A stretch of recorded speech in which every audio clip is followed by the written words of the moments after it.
بربادی کے بعد بھی ایک انگریز عالم مسٹر آئن نیشن جاپان گئے۔ انہوں نے وہاں 11 سال رہ کر جاپانی زبان سیکھی اور گہرائی کے ساتھ جاپانی قوم کا مطالعہ کیا۔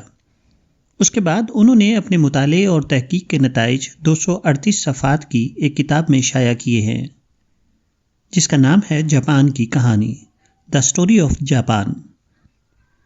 مصنف لکھتے ہیں، جاپانی قوم کی زندگی کو جس چیز نے سب سے زیادہ گہرائی کے ساتھ متاثر کیا وہ سیاست نہیں تھی، بلکہ کانٹوں کا عظیم زلزلہ تھا۔ 1 ستمبر 1933 کو زلزلے کے زبردست جھٹکوں نے مشرقی جاپان کو تہس نہس کر دیا، جو کہ جاپان کا سب سے زیادہ آباد علاقہ تھا۔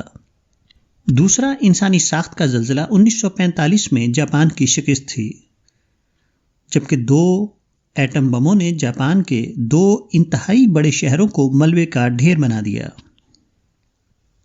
زلزلے سے اگر تعمیر نو کا ذہن پیدا ہو تو زلزلہ ایک نئی ترقی کا زینہ بن جاتا ہے۔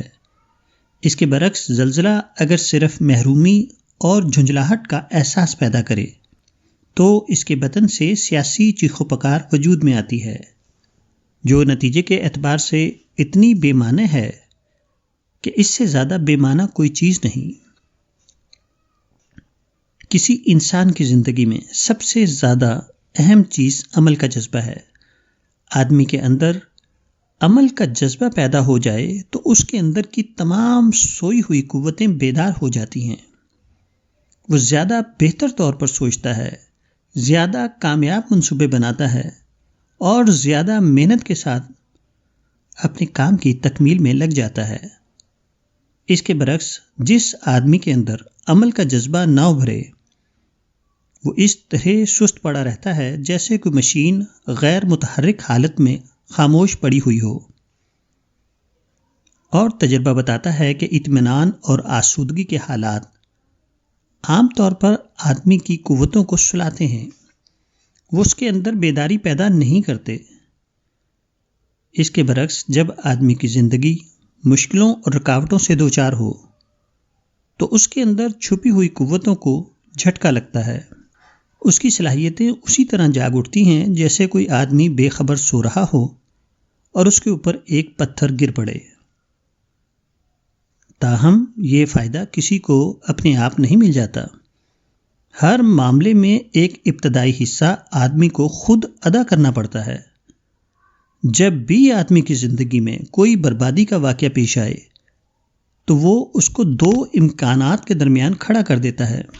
وہ یا تو اس سے یہ سبق لے کہ اس کو اثر نو متحرک ہو کر اپنی نئی تعمیر کرنی ہے، یا اس سے مایوسی اور شکایت کی غذا لے کر سرد آہیں بھرتا رہے۔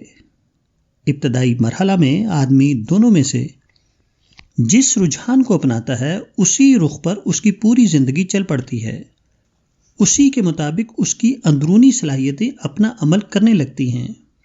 جب بھی آدمی کی زندگی میں کوئی حادثہ پیش آئے تو اس کو حادثے کو دیکھنے کے بجائے اپنے آپ کو دیکھنا چاہیے۔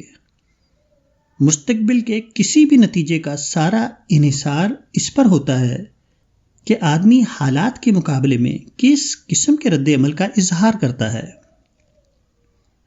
تعمیر نو کا جذبہ پیدا ہو تو یہ مثبت رد عمل ہے جو لازماً کامیابی تک پہنچتا ہے، اور اگر احتجاج اور شکایت کا ذہن ابھرے تو یہ منفی رد عمل ہے جس کا آخری انجام مزید بربادی کے سوا اور کچھ نہیں۔